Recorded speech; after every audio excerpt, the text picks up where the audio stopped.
All right, welcome back. A Fox News alert. Attorney General Pam Bondi signed an order just about 45 minutes ago. It was released that directs a U.S. federal prosecutor to take evidence to a grand jury that's related to the alleged conspiracy to tie then 2016 candidate Donald Trump to Russia. All right, let's bring in Fox News contributor Jonathan Turley to react. Professor, it's great to see you, and I have many questions for you, all of them legal in nature, but I feel compelled, Professor, to start with one that maybe isn't so legal, and that is this. I know that I personally, and many people watching, have a bit of cynicism and fatigue when it comes to potential accountability for elected officials or government officials. So I want you to take today's news and tell me, do you think we should, watching, feel more hope today after this impanelment of a grand jury for accountability, or should we still remain somewhat cynical, somewhat fatigued? Well, Will, it's a very good question. I don't think this is an excuse for cynicism, but I do believe it's a reason for continued skepticism. But there is still hope here. This is the first necessary step to finding out about the real Russian conspiracy. There never was a Russian collusion conspiracy. That was hatched by the Clinton campaign. They secretly funded the Steele dossier. They denied that to the media, and they laid out this very successful political hit job using the media, using the government.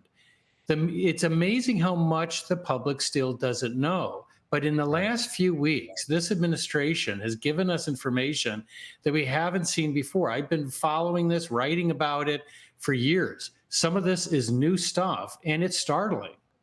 Okay, so it's a hopeful first step in what would be a long road to accountability. Let's ask some of the legal questions now. As I understand it, Professor, the grand jury could come back, if they find sufficient evidence and probable cause, with an indictment against as of yet unnamed individuals. Let's start with the charges. And you've been following this story for, well, about a decade.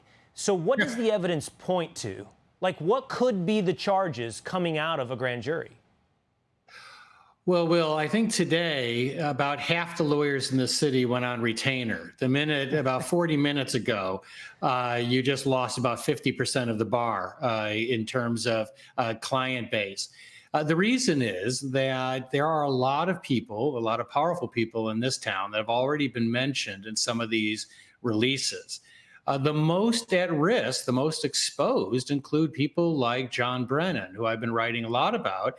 It's very hard to square his testimony before Congress with what was just released. And he and Clapper, who is also at risk here, just published an op-ed in the New York Times.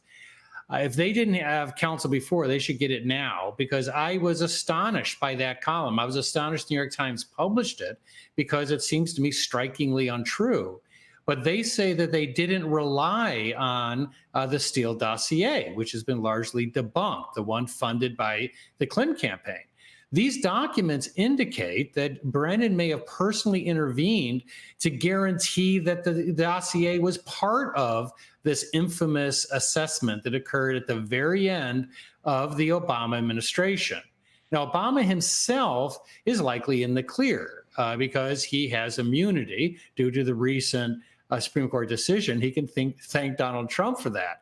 But the rest of them are exposed, and there's a very long list. Including Hillary Clinton?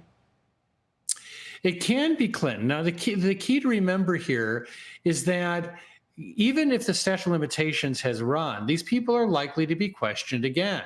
So they can be subject to the trifecta of the most common charges, the ones the prosecutors love the most, which are things like obstruction, false statements to federal investigators, and perjury.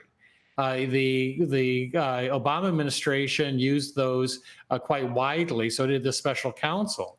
Those are likely to appear again now. So even if the statute of limitations has run, it won't run on new statements. It'll just start again. And if there is a conspiracy, as been suggested by the chairman of the House Oversight Committee, that conspiracy may have elongated that statute of limitations. Okay, conspiracy, obstruction of justice, perjury.